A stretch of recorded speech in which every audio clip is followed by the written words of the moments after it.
الساعة الآن 8:15 هنا القاهرة. وعباد الرحمن الذين يمشون على اللهم صل وسلم وبارك على سيدنا محمد. يا صباح الفل والجمال على احلى واغلى متابعين في الدنيا. وحشتوني والله جدا جدا.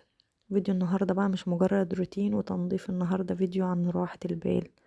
اتعلمت ان الست الواثقة في نفسها هي اللي بتعرف ترمي اي كلام سلبي ورا ظهرها وما بتتأثرش بيه. كل اللي يهمها حياتها وبيتها وراحتها وبس. لو حاسة انك مضغوطة او شايلة هم كلام حد، قومي اتنشطي معايا وارمي كل الكلام ورا ظهرك وتعالي نشوف هنعمل ايه في يومنا النهاردة بكل حب ورضا. بدأت معاكم بالخطوة اللي بتريحني وبتخلي يومي اخف. اول حاجة عملتها حطيت دورة غسيل في الغسالة علشان على ما تخلص اكون انا خلصت اللي ورايا وما يتراكمش عليا غسيل. هنا انا كنت ناقعة الابيض بتاعي بالليل وحطيته في الغسالة وخدت دورة غسيل. طلعه بقى اشطفه. هنا بقى كنت دخلت بقى اشطف الهدوم واطلع انشرها في الهواء بقى والشمس لسه موجودة. الحركة دي اصلا بتخلي ريحة الغسيل نظيف والشمس بصراحة بتحسسني ان البيت كله بقى بيتنفس نظافة. قولولي انتوا كمان مين زي كده بيحب ريحة الغسيل في الشمس. هنا بقى بدأت خلاص انشر بقى زي ما انتوا شايفين كده. هخلص بقى نشير وادخل بقى على المطبخ اشوف ايه ورايا ايه في المطبخ بقى. انا خلاص كنت خلصت نشير بقى. هندخل بقى على المطبخ نشوف هنعمل ايه.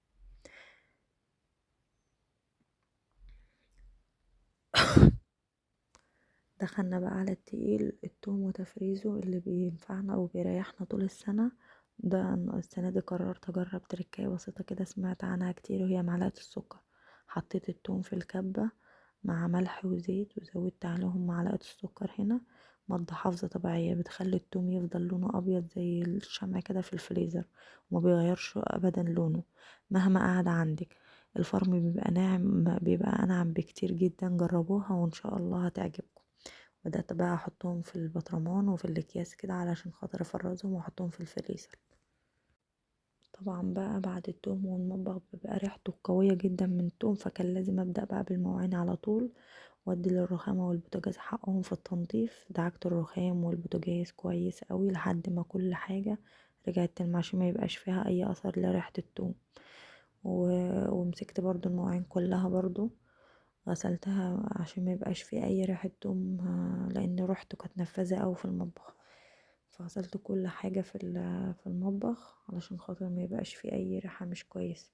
هنا هو جبت الرخامة، مسكت الرخام كله غسلت. في ناس بتقولي انت عندك لونين في الرخامة اللي موجودة دي اصلا في الشقة ومتركبة في الشقة، اما الرخامة التانية طبعا المطبخ.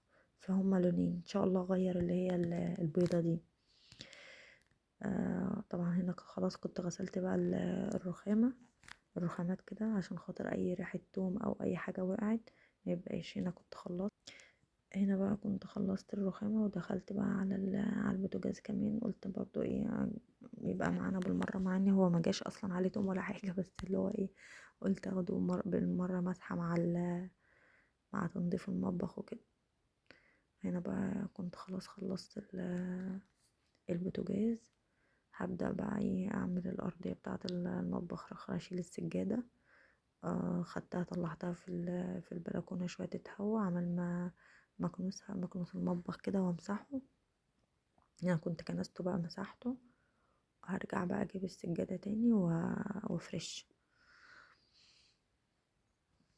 حطيت بقى معطر ومطهر في الارضية وانا بمسح برضه عشان الريحة تبقى كويسة ومنعشة في المطبخ كده وارجعه ريحته حلوة زي الاول. وفرشت السجادة بقى وجبت بقى الفوطين بتوع المطبخ اللي انا بمسح بيهم الرخامة دول، برضه جبت اريال وبدأت اغسلهم برضه بالاريال كده عشان ما يبقاش في اي ريحة توم في قلب الفوط دي، لان كنت ماسكاها وانا بستخدم الكبة وكده كنت بمسح لو في حاجة جت على الكبة وكده.